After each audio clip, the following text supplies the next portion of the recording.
Why people fear truth more than lies? This is what I call the awakening of human conscience. If you are free and you are ready and you're capable of awakening yourself, you're capable of tuning yourself, of finding the truth about yourself, then this can be a good channel to you. There is a strange paradox that defines humanity. We claim to seek truth, yet we run from it. We decorate our lives with the word truth, but we build our comfort around carefully chosen lies. Have you ever wondered why? It is not that truth is hard to find, it is that it is hard to face. Plato, a philosopher, once gave an example in his allegory of the cave, spoke of prisoners chained in darkness for quite a long time, believing shadows to be real. But one man escaped from this shadow to see the sunlight. It burned his eyes. You remember when you stay in the dark, you stay and you come out of the light, your eyes feels like it is burned. Remember, this simply means truth hurts before it heals. And when it returned to free, and when he returned to free the others, they didn't celebrate him. Imagine, they killed him. That is the nature of men, or the nature of a human being. We protect illusions more fiercely than freedom. Psychologists even further argue that the human mind resists anything that threatens its identity. Carl Jung, my favorite psychologist, once said, people will do anything, no matter how absurd, to avoid facing their own soul. We fear the mirror of truth because it shows not who we pretend to be, but who we have become. In 1961, Stanley Milgram at Yale University conducted a chilling experiment. Ordinary people were told to press buttons that they believed delivered electric shocks to strangers.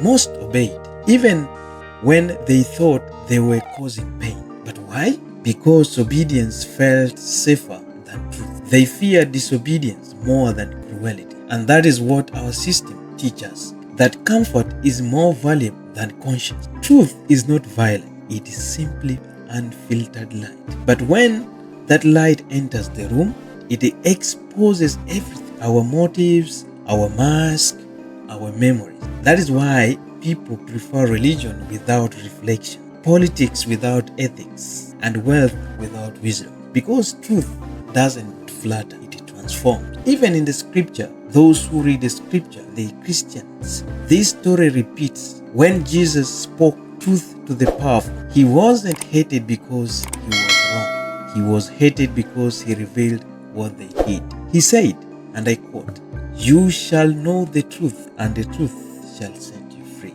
That is in John chapter 8, verse 32. But freedom first breaks what kept you bound. That is what freedom first does. It first breaks what has kept you bound or in chain.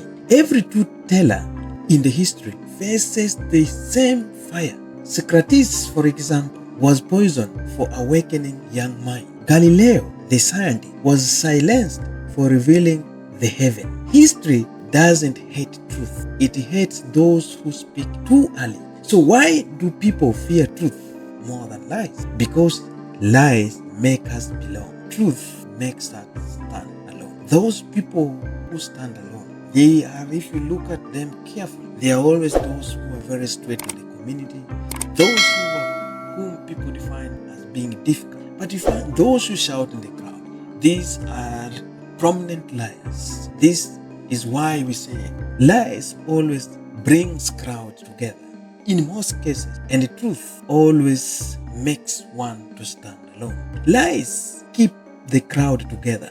Truth creates the pathfinder. That's why truth tellers walk alone a lonely road. They are not against the world. In most cases, people who speak truth, they walk a lonely road. They are not against, they are simply ahead of. But here is the paradox, my dear friends. Even those who reject the truth still need, because lies feed the ego, but only truth feeds the spirit. You can build an empire on lies, but it will collapse in silence. You can hide from truth your whole life, but it will still whisper your name in the dark. Jiddu Krishnamurti once said, "It is no measure of health to be well adjusted to a profoundly sick society." So maybe we should stop adjusting and start awakening. This is perhaps his own suggestion. Truth does not ask you to destroy your beliefs. It asks you to purify them. It doesn't demand you to reject the world. It invites you and me to see it clearly and still choose love.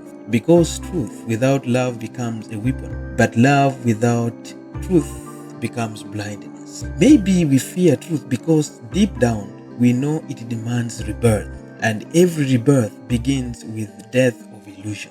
So if you ever feel alone for seeking truth, remember this: light always hurts eyes that have lived too long in darkness. Keep walking, because one day someone else will see the light through you and realize they were never afraid of truth, only of losing the lie that gave them comfort. The truth won't make you popular, but it will make you free. This is my personal, that truth won't make you popular, but it will definitely make you free.